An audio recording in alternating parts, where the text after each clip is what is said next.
Hello बच्चों, आज हम डिस्कस करने जा रहे हैं बहुत important concept, condition for same range. देखिए, इसमें कंफ्यूजन होता है इसलिए कि एक आपको इसके पहले भी हमने डिस्कस किया है कंडीशन फॉर मैक्सिमम रेंज। तो कंडीशन फॉर मैक्सिमम रेंज अलग है और कंडीशन फॉर सेम रेंज अलग है, ठीक है। तो कंडीशन फॉर मैक्सिमम रेंज जैसा हमने पिछले क्लास में डिस्कस किया था, पिछले लेक्चर में, तो वो कितना आता है आपका 45 डिग्री। वह जो है मैक्सिमम रेंज का कंडीशन था कि अगर किसी भी पार्टिकल को हम किस तरह से प्रोजेक्ट करें ताकि रेंज क्या हो, मैक्सिमम हो, अधिकतम दूर जाए, तो इसका कंडीशन था कि 45 डिग्री होना चाहिए, है ना, छक्का मारने वाला, ठीक है। और यहाँ पर जो है यह है आपका condition for same range. Same range का क्या कंडीशन होगा? कंडीशन फॉर सेम रेंज मतलब इसमें क्या करना है आपको, जैसे मान लीजिए कि आपने 30 डिग्री से प्रोजेक्ट किया किसी भी पार्टिकल को, मान लो 30 डिग्री से प्रोजेक्ट किया, और फिर मैं आपको यह कह रहा हूं कि फिर किसी दूसरे एंगल से प्रोजेक्ट करिए। कैसे प्रोजेक्ट करना है? किसी दूसरे एंगल से प्रोजेक्ट करना है। 30 को छोड़ के आप 60 डिग्री से प्रोजेक्ट करिए, 75 से करिए, 50 से करिए, जैसे करिए। ये मेरा क्वेश्चन है कि आप कैसे करिएगा ताकि फिर बॉडी वहीं पर गिरे, मतलब रेंज क्या हो, समान हो। रेंज क्या होना चाहिए? समान होना चाहिए, रेंज सेम होना चाहिए। जैसा देखिए, जैसे किसी भी पार्टिकल को यहां से प्रोजेक्ट किया गया, मान लो यह कोई भी पॉइंट O है, O से प्रोजेक्ट किया, A पर आकर के गिरा, O से प्रोजेक्ट किया, A पर आकर के गिरा। तो मान लो कि एंगल कितना है? थीटा। पहले थीटा एंगल से हमने प्रोजेक्ट किया है, और फिर दूसरा एंगल ऑफ प्रोजेक्शन जो है वो लिया गया है अल्फा, ठीक है। लेकिन ये ध्यान देने वाली बात यह है कि फिर ये जब हम प्रोजेक्ट किए हैं तो ये आपका फिर यहीं पर आकर के गिरा है। आई बात समझ में? दोनों ही सूरत में रेंज क्या है, ये देखिए सेम है। दोनों सूरत में रेंज क्या है? सेम है, लेकिन एंगल ऑफ प्रोजेक्शन क्या है? डिफरेंट है। एंगल ऑफ प्रोजेक्शन क्या है? डिफरेंट है। ये बताइए मैक्सिमम हाइट क्या है दोनों में? डिफरेंट है। थीटा एंगल के लिए मैक्सिमम हाइट कितना है? h1 है। अल्फा एंगल के लिए मैक्सिमम हाइट कितना है? h2 है, ठीक है। तो मैक्सिमम हाइट अलग अलग, मैक्सिमम हाइट अलग अलग, एंगल ऑफ प्रोजेक्शन भी अलग अलग है, और वेलोसिटी ऑफ प्रोजेक्शन आपको सेम रखना है। वेलोसिटी ऑफ प्रोजेक्शन को क्या रखना है? जो भी रखिए, यू रखिए, वी रखिए, लेकिन वेलोसिटी ऑफ प्रोजेक्शन भी क्या होना चाहिए? सेम होना चाहिए। तो यहाँ पर डिफरेंट क्या होना चाहिए? एंगल होना चाहिए। मतलब एंगल ऑफ प्रोजेक्शन क्या होना चाहिए? डिफरेंट होना चाहिए। एंगल ऑफ प्रोजेक्शन क्या होना चाहिए? डिफरेंट होना चाहिए। Angle of projection, angle of projection क्या होना चाहिए? Should be different. लेकिन रेंज क्या होना चाहिए? But range should be, range क्या होना चाहिए? रेंज क्या होना चाहिए? सेम होना चाहिए। इसका क्या कंडीशन होगा? तो देखिए, सबसे पहले तो फॉर द ऑब्जेक्टिव क्वेश्चन आप इसको याद रखिए कि इसका जो कंडीशन होता है वो होता है theta plus alpha equal to 90। Theta plus alpha equal to 90। Theta plus alpha equal to, तो कहने का मतलब यहाँ देखिए, अगर theta plus alpha equal to 90 हो गया तो अल्फा इक्वल टू क्या हो जाएगा? 90 माइनस थीटा। तो अगर एक बार हम किसी पार्टिकल को मान लो 30 डिग्री से फेंकते हैं, कितने डिग्री से फेंकते हैं? 30 डिग्री से अगर प्रोजेक्ट करते हैं, और अगर आपसे हम पूछें कि what will be the another angle of projection, 60 degree, तो कितना हो जाएगा साहब? 60 डिग्री हो जाएगा। कितना हो जाएगा? 60 डिग्री हो जाएगा। अगर हम ये कहें आपको कि पहली बार जो फेंक रहे हैं हम 40 डिग्री से फेंक रहे हैं, 40 डिग्री से हम प्रोजेक्ट कर रहे हैं किसी भी पार्टिकल को, तो क्या अनदर एंगल ऑफ प्रोजेक्शन होगा? ताकि रेंज सेम होना चाहिए। 40 डिग्री से फेंक रहे हैं तो क्या दूसरा एंगल होगा 50 डिग्री होगा, 50 डिग्री होगा। आई बात समझ में? पहली बार 40 से फेंके तो दूसरी बार 50 से फेंकना होगा।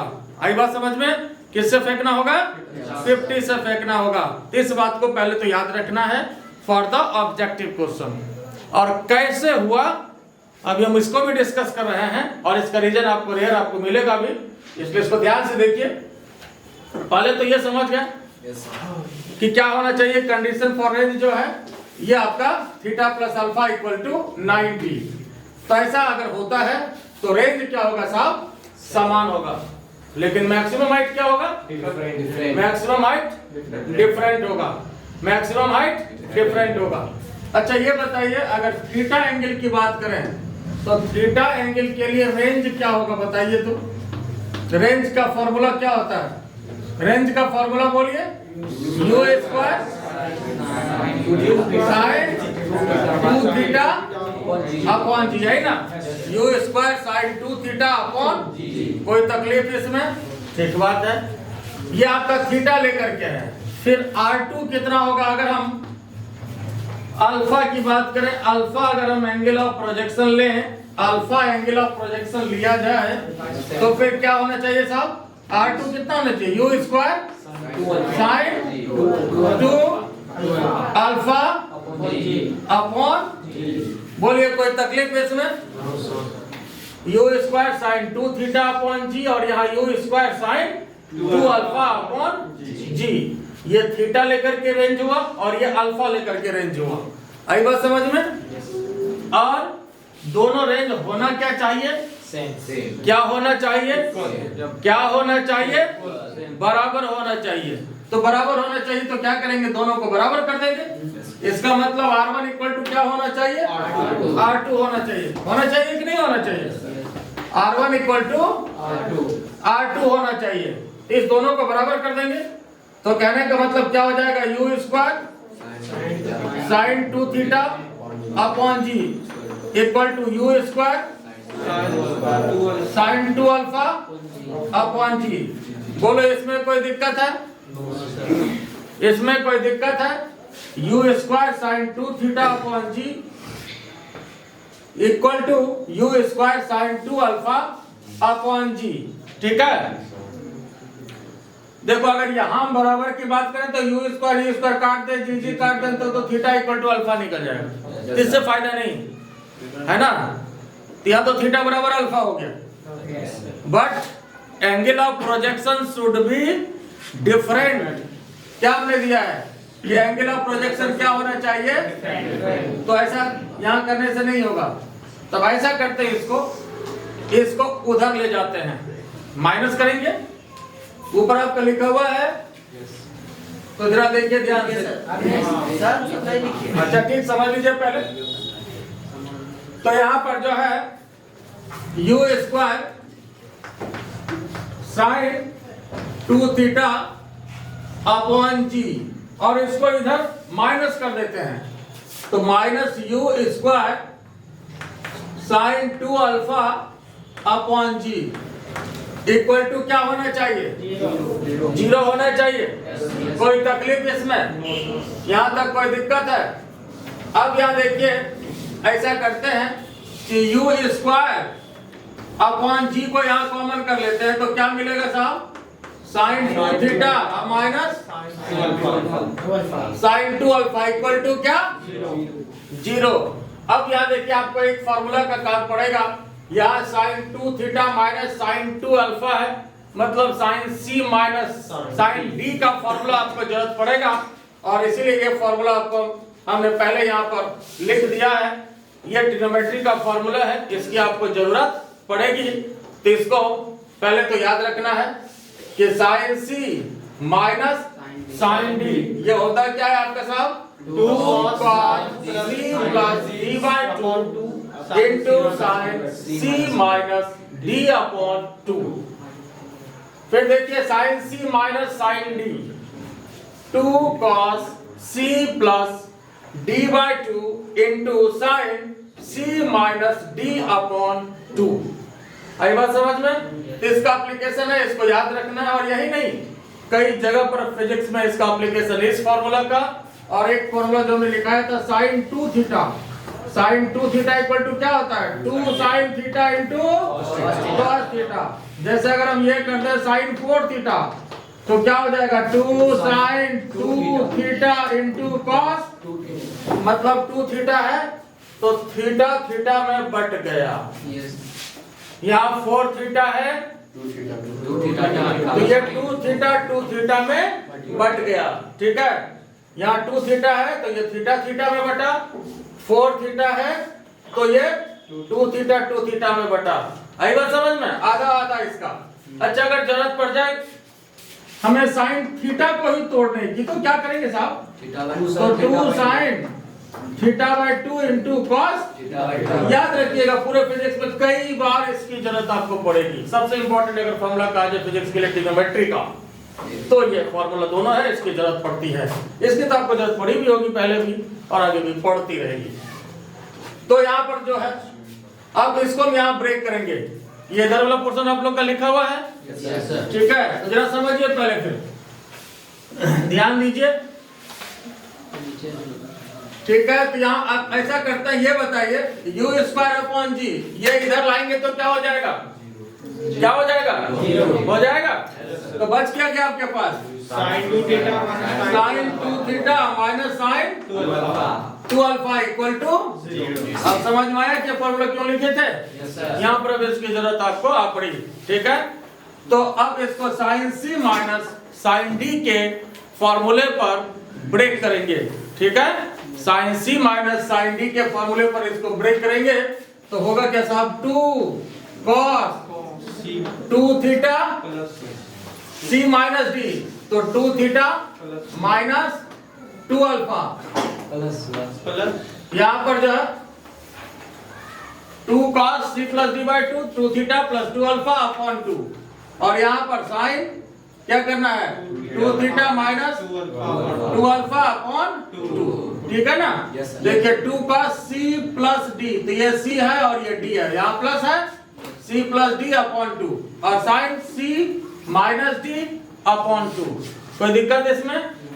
और अब ये देखिए यहां से जब 2 कॉमन निकालेंगे तो ये theta plus alpha upon 2 cancel हो जाएगा, और यहां भी 2 कॉमन निकालेंगे तो थीटा माइनस अल्फा अपॉन 2 ये भी कैंसिल हो जाएगा। बोलिए यहां तक कोई दिक्कत है। फिर जरा ध्यान से देखिए इसको, तो यहां जो है 2 cos theta plus alpha into sine theta minus alpha, ये 2 कट गया आपका, ठीक है, तो बराबर 0। अब जरा फिर समझिए इसको, तो यहाँ 2 को भी इधर लाएंगे तो ये भी खत्म हो गया, ठीक बात। तब बचा आपके पास क्या, दिस इनटू दिस, तो जैसे a into b, a into b बराबर 0, ये a के स्थान पर, ये b के स्थान पर, a into b equal to 0। इसका मतलब आइदर a इक्वल टू 0 और b इक्वल टू 0, ये ना होता है, आइदर a इक्वल टू 0 और b इक्वल टू 0। बात समझे कि नहीं समझे। तो यहाँ पर this into this equal to 0। बोलो इसमें कोई दिक्कत है, क्लियर है। अब यहाँ देखिए इस फॉर्मूले को हटा देते हैं। तो यहाँ देखिए नीचे आप लोग का लिखा हुआ है ये, चलिए ठीक है। तो यहाँ देखिए इसको समझ लीजिए। तो यहाँ पर करना क्या है, cos theta plus alpha into sine theta minus alpha equal to, कोई तकलीफ इसमें, तो a into B equal to 0, तो इधर a इक्वल टू 0 या b इक्वल टू 0। तो अब ये बताइए इधर cos theta plus alpha equal to 0, तो cos theta plus alpha equal to 0, इसका मतलब cos theta plus alpha equal to 0, इसका मतलब theta plus alpha equal to, आई बात समझ में, इसका मतलब theta plus alpha equal to नहीं हो गया। या और एक स्टेप लीजिए तो cos थीटा प्लस अल्फा, यहाँ 0 का मतलब क्या होता है cos 90, इसलिए theta plus alpha equal to 90। और यही तो निकालना था, यही कंडीशन होता है, यही मेरा टारगेट था। तो यहाँ पर cos थीटा प्लस अल्फा को 0 किया, फिर आप कहेंगे सर इसको नहीं किए, तो इसको भी करके देख लेते हैं। हालांकि इससे देखिए फायदा कुछ नहीं है, इसलिए कि sine theta minus alpha equal to 0, sine theta minus alpha equal to, इसका मतलब theta minus alpha equal to, इसका मतलब theta equal to alpha, theta equal to alpha. क्या इससे कोई फायदा हुआ क्या? तो मेरा क्वेश्चन तो एक्चुअली ये था कि अगर हम पहले बार 30 डिग्री से फेंके हैं तो ये बताइए कि what should be the another angle of projection, another angle of projection क्या होना चाहिए ताकि रेंज समान हो। ठीक कह रहा है कि पहले 30 डिग्री से फेंके हैं तो फिर 30 डिग्री से फेंक दीजिए, तो बेवकूफ बनाने वाली बात है। क्वेश्चन तो मेरा है अनदर एंगल ऑफ प्रोजेक्शन क्या होना चाहिए, ठीक है 30 से फिर फेंक दीजिए ना, है ना, आई बात समझ में। तो ये जो है ये फ्रूटफुल नहीं है, और फ्रूटफुल आंसर हमको ये दे चुका है कि theta plus alpha equal to 90, तो कहने का मतलब alpha equal to 90 minus theta.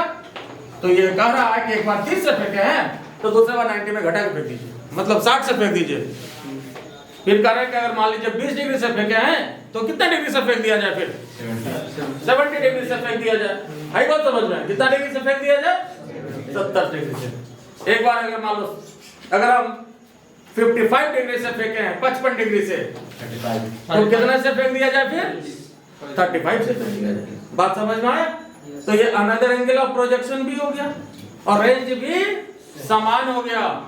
आई बात समझ में? लेकिन ये रेंज समान होने का कंडीशन जरूर है, लेकिन इसमें हाइट क्या है, हाइट क्या है, डिफरेंट है। हाइट क्या है, डिफरेंट है। रेंज क्या है, सेम है, लेकिन हाइट डिफरेंट है। अब जो है रेंज और मैक्सिमम हाइट जो कि आपके पास H1 है और H2 है, इस तीनों के बीच एक बहुत ही खूबसूरत रिलेशन है। R H1 और H2 के बीच, R H1 और H2 के बीच एक बहुत ही खूबसूरत रिलेशन है जो हम लोग अभी निकालेंगे। ठीक है, पहले इसको आप लोग लिख लीजिए, मैं थोड़ा साइड हो जाता हूं, इसको लिख लीजिए। देखिए अब जब हम देखेंगे relation between R H1 and H2, R क्या है, रेंज है, और H1 H2 ये इसके लिए मैक्सिमम हाइट है, और रेंज तो यहाँ पर क्या है, समान है, सेम रेंज की बात है।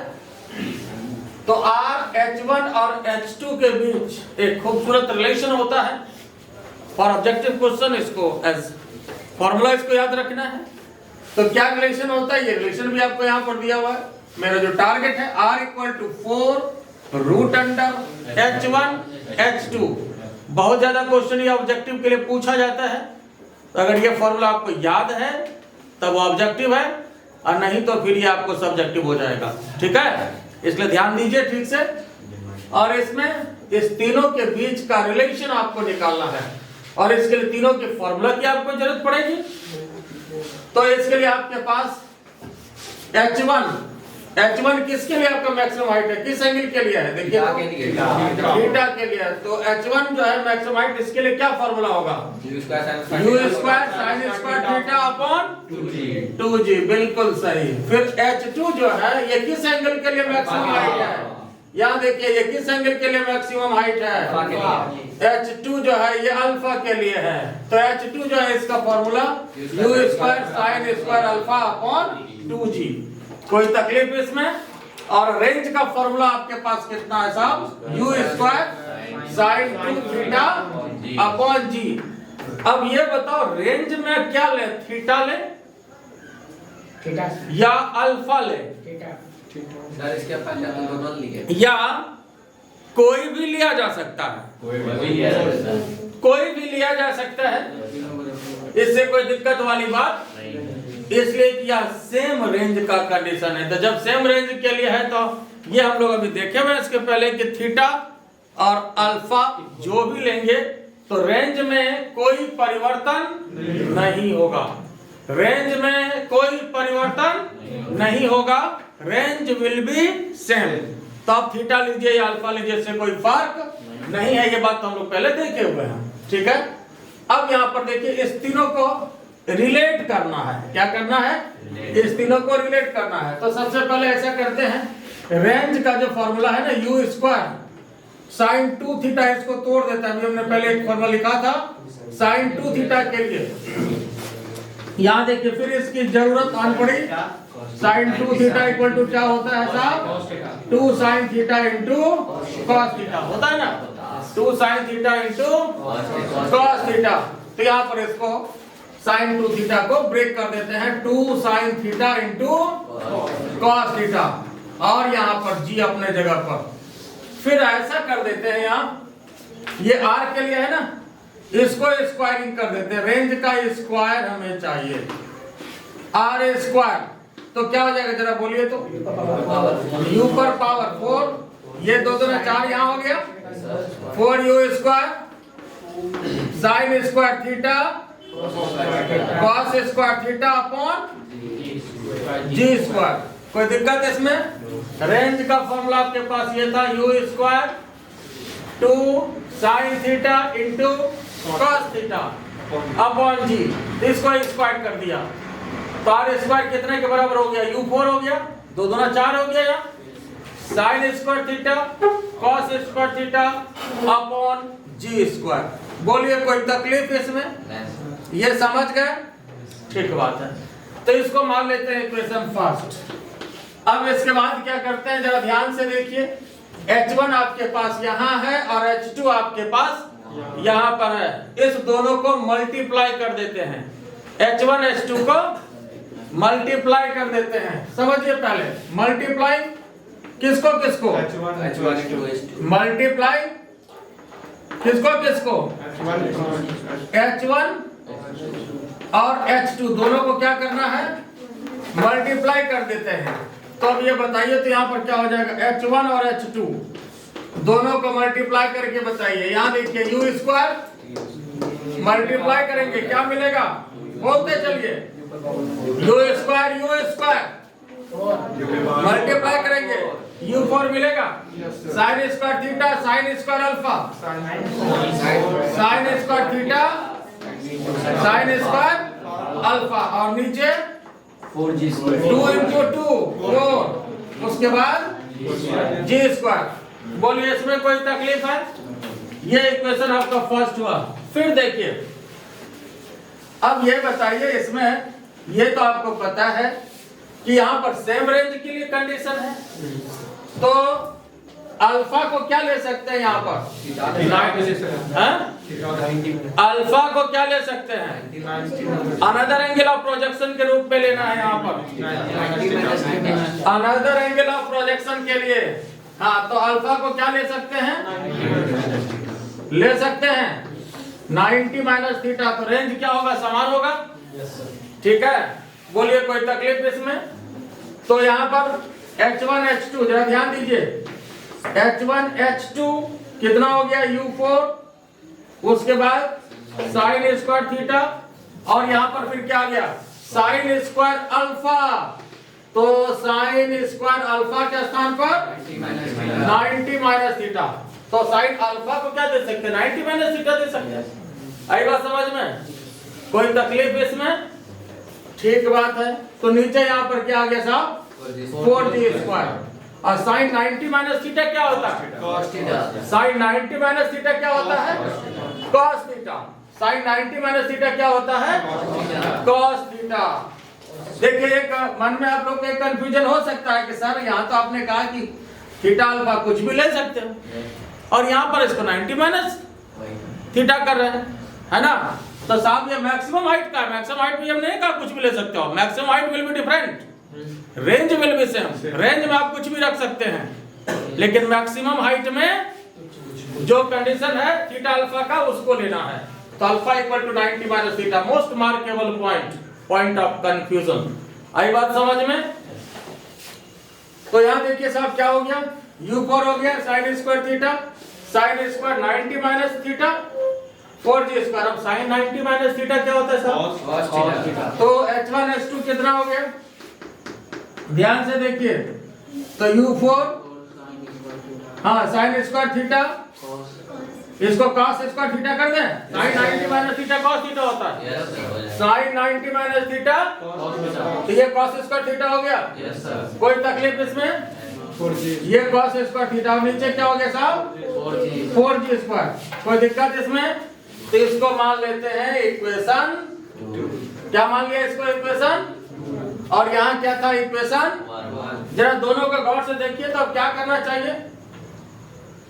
इक्वेशन 1 और इक्वेशन 2 दोनों को जरा ध्यान से देखिए। तो देखने से पता चल रहा होगा कि अब क्या करते हैं। बिल्कुल सही बात है। तो इसको अगर डिवाइड कर दिया जाए तो बहुत मैदान साफ हो जाएगा और टारगेट आपको मिल जाएगा, है ना?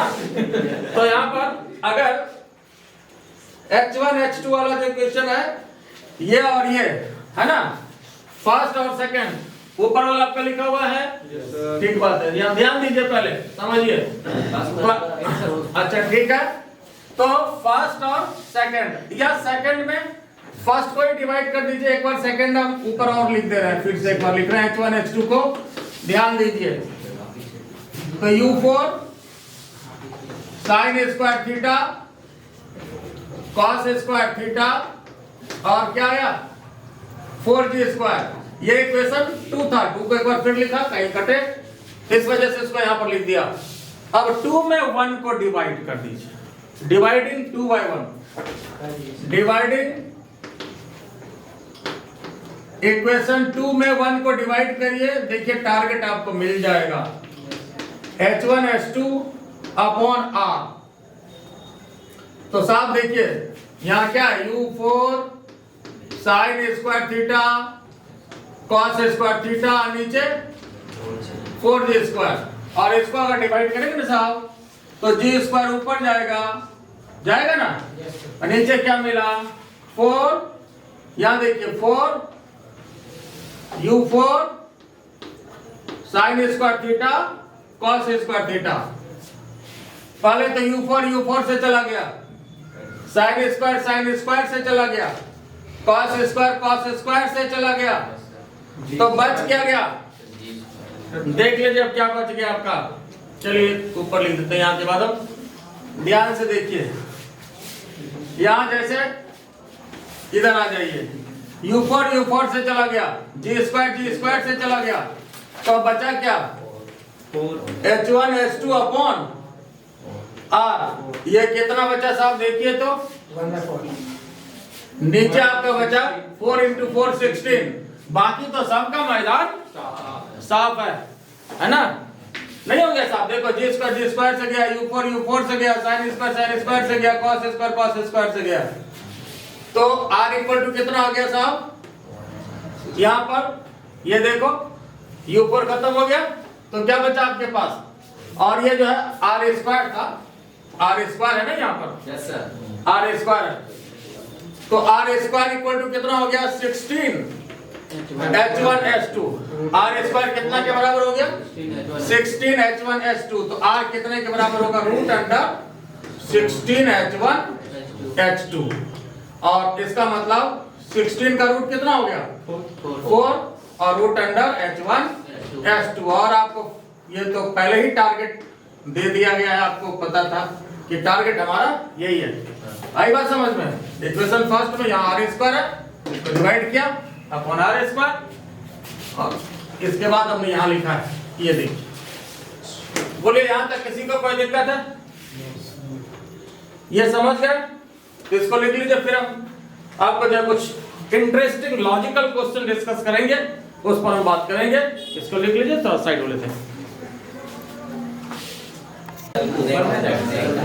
आइए आप कुछ लॉजिकल क्वेश्चन की बात कर रहे हैं, और ये इंटरेस्टिंग लॉजिकल क्वेश्चन जिसको आपको बनाने की जरूरत नहीं है, लेकिन इसका एप्लीकेशन प्रॉब्लम में आपको बहुत ज्यादा होगा। कुछ वैसे क्वेश्चन पर हम बात कर रहे हैं, जरा ध्यान से सुनिए, मजा आएगा। लेकिन सोचना भी है और इसका एप्लीकेशन भी है, प्रॉब्लम में भी है, कॉन्सेप्ट में भी है।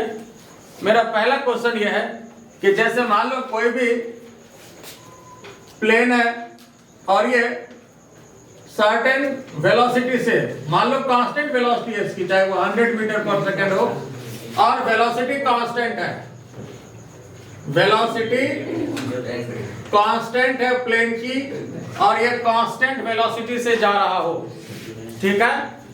और यहां से जो है कोई भी जो है मान लो जांबाज सैनिक है, मान लो कूद गया यहां से, है ना, जो भी कारण था, ठीक है। क्वेश्चन तो फॉर्म किया जाता है ना, जैसे बच्चा पूछते हो कि 1 रुपया में 4 दर्जन केला कहाँ मिलता है, तो 4 है ना, तब बच्चा पूछेगा मिलता है कहाँ, जरा बता दो 1 रुपया में 4 दर्जन ला के दो। तो चलिए यहाँ पर क्वेश्चन की बात है, तो और इसका एप्लीकेशन बहुत ज्यादा है। तो यहाँ जो है 100 मीटर पर सेकेंड से कांस्टेंट वेलोसिटी से जा रहा हो, और यहाँ से कोई भी आदमी जो है कूद जाए, कोई सैनिक कूद जाए, जांबाज सैनिक कूद जाए, तो मेरा क्वेश्चन इसमें यह है कि ये जो आदमी कूदेगा, ये सैनिक जो कूदेगा, तो इसका पाथ जो है वो क्या होगा। इसमें 3 पाथ आपको दे रहे हैं, मतलब 3 ऑप्शन, उसमें से एक को सेलेक्ट करना है। एक सबसे पहला कि एकदम सीधा चला गया, सीधा गिर गया, ये पहला पाथ है, ये पहला ऑप्शन है आपके लिए। दूसरा ऑप्शन है कि प्लेन आगे गई, आदमी आपका इधर चला आएगा, आदमी का पाथ यहां हो जाएगा, ये आपका दूसरा, ये दूसरा पाथ हुआ। और तीसरा पाथ आपको मैं दे रहा हूं कि यह आदमी जो है प्लेन के नीचे आएगा, प्लेन यहां रहेगा, आदमी भी यहां रहेगा, फिर प्लेन यहां रहेगा, आदमी भी यहां रहेगा, फिर प्लेन यहां रहेगा, आदमी भी यहां रहेगा, मतलब प्लेन के नीचे आएगा। जब तक ये ग्राउंड पर नहीं गिर जाता है तब तक ये प्लेन के लेवल में रहेगा। ये आपका तीसरा पाथ है। तो कौन सा पाथ इसका होगा सही? तो पहला आपका ये है, दूसरा आपका ये पाथ है, और तीसरा आपका ये ऐसे पाथ है। ये पाथ है कि प्लेन के वर्टिकल प्लेन में होगा ऐसे, ये नीचे आएगा जब तक कि ग्राउंड पर ये नहीं गिर जाए, उसके बाद तो उसको जहां जाना होगा अपनी स्थिति के अनुसार जाएगा, ठीक है। लेकिन इसमें से कौन सा ऑप्शन सही होगा? तो इसमें सही ऑप्शन आपके पास ये होगा, तीसरा होगा। तीसरा ऑप्शन सही होगा, तीसरा पाथ सही होगा। कैसे सही होगा अब इसको समझिए। इसका रीजन ये है कि देखिए, जब कोई भी, जैसे यहां पर प्लेन है, यहां से कोई भी आदमी अगर कूदा, इवन कोई भी बॉडी अगर मोशन में है, उससे अगर कोई भी, चाहे पत्थर ही क्यों नहीं आप गिरा देते हैं, तो जो उस पत्थर की वेलोसिटी होती है वो वही होगी वो जिस बॉडी से निकला है। मान लीजिए आप ट्रेन से कोई पत्थर गिरा देते हैं, तो जो ट्रेन की वेलोसिटी होगी वह उसी डायरेक्शन में पत्थर आगे जाएगा जब तक कि ग्राउंड पर नहीं गिर जाए। और इसके लिए आपको एक सुटेबल एग्जांपल देते हैं, शायद अच्छे से समझ में आ जाएगा। जैसे मान लीजिए आप ट्रेन में बैठे हुए हैं और ट्रेन जो है वो फुल स्पीड में चल रही हो, फुल स्पीड, चाहे वो 50 मीटर पर सेकंड हो या 100 मीटर पर सेकंड हो, फुल स्पीड में है लेकिन कॉन्स्टेंटली चल रहा है। और ट्रेन पर बैठे हुए हैं आप, और वहां पर एक पत्थर को आप ऐसे करके, या पेन है आपके पास, ऐसे करके आप कुछ लाते हैं, तो आप ये बताइए कि वो पेन आपके हाथ में आके गिरता है या नहीं गिरता है? गिरता है या नहीं गिरता? ऐसे उछलाते हो, हाथ में गिरता? नहीं सर, गिरता है। जबकि मान लो कि ट्रेन का स्पीड, समझो, मान लो ट्रेन का स्पीड जो है 50 मीटर पर सेकेंड हो, ट्रेन का स्पीड 50 मीटर पर सेकेंड ही हो और आपके हाथ से पत्थर अगर 2 सेकेंड ही अलग रहता हो, मान लो 1 सेकेंड जाने में 1 सेकेंड आने में लगा, 2 सेकेंड ही आप अलग रहता हो, तो प्रैक्टिकल तौर पर क्या पहले फील करते हो ये बताओ? वो हाथ में आकर के पत्थर गिरता है या नहीं? गिरता है या नहीं?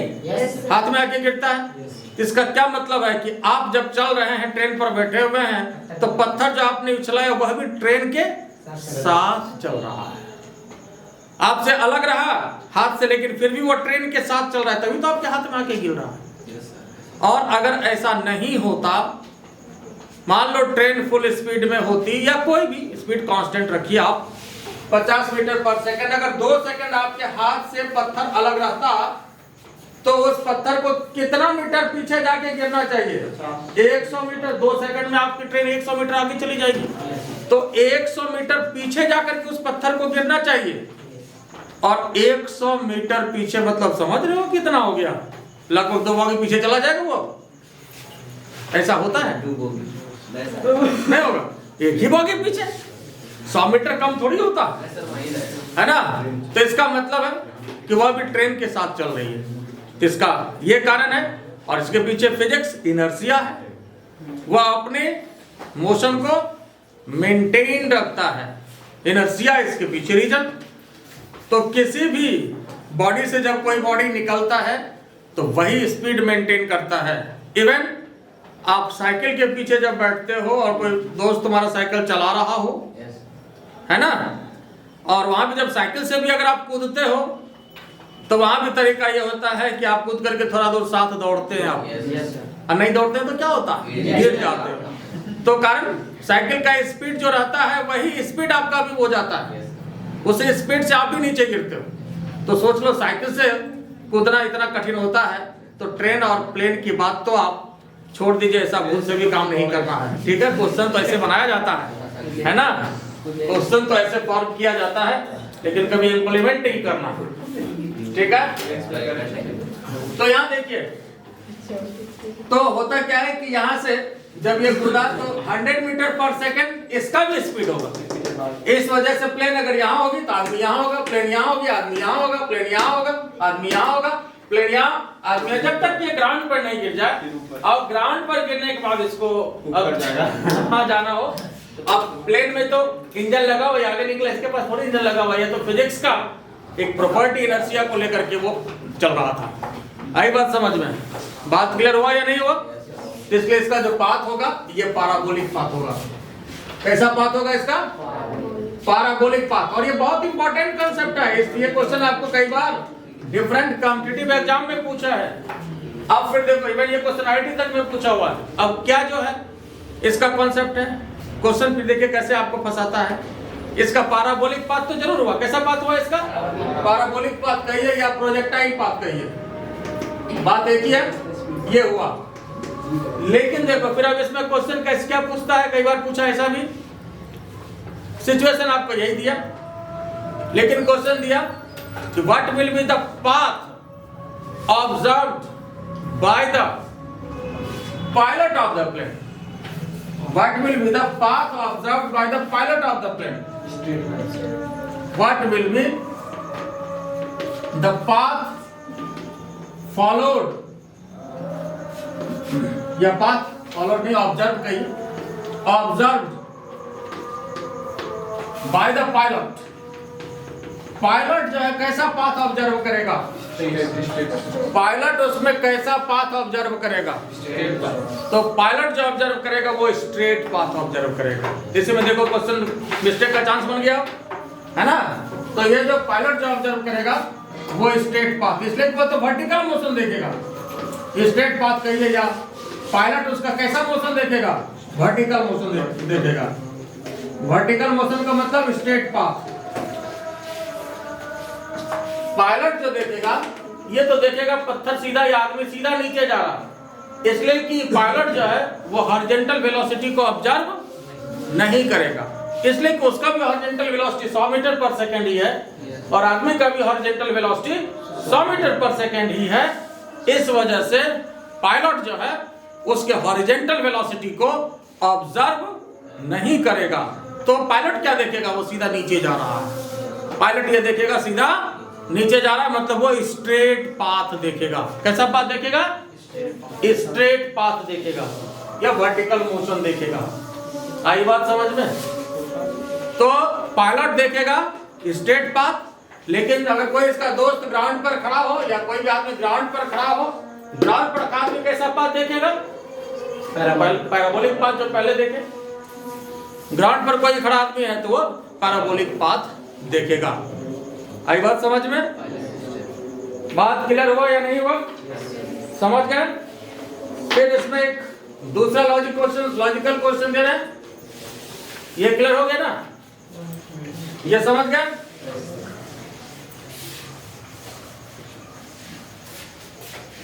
एक दूसरा लॉजिकल क्वेश्चन, और इसका भी बहुत ज्यादा प्रॉब्लम में एप्लीकेशन है।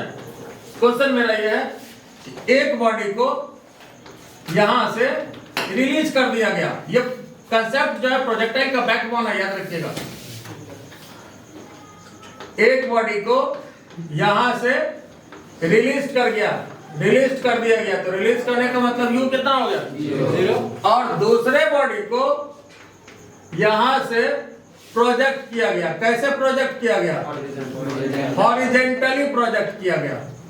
Horizontally projected. जो भी वेलोसिटी रखें वो बात की बात है, चाहे आप 100 मीटर पर सेकंड रखिए या 50 मीटर पर सेकंड रखिए, but horizontally projected. One body is released from this point and another body is horizontally projected. Another body horizontally projected. तो ग्राउंड पर कौन बॉडी पहले गिरेगा, ये मेरा क्वेश्चन है कि ग्राउंड पर कौन पहले गिरेगा, या ग्राउंड पर साथ गिरेगा, ये बताइए। साथ गिरेगा। तो साहब सही बात है, इसका आंसर है कि ग्राउंड पर दोनों साथ गिरेगा। If one body is released from this point and another body is projected horizontally like this, horizontally, तिरछा नहीं, horizontally, then they will hit the ground simultaneously. It means time taken by the body to reach the ground will be same, है ना? ये दोनों body ground पर जो है एक साथ हिट करेगा, है ना? तो पहले तो इसको लिख भी देते हैं। Both the body hit the ground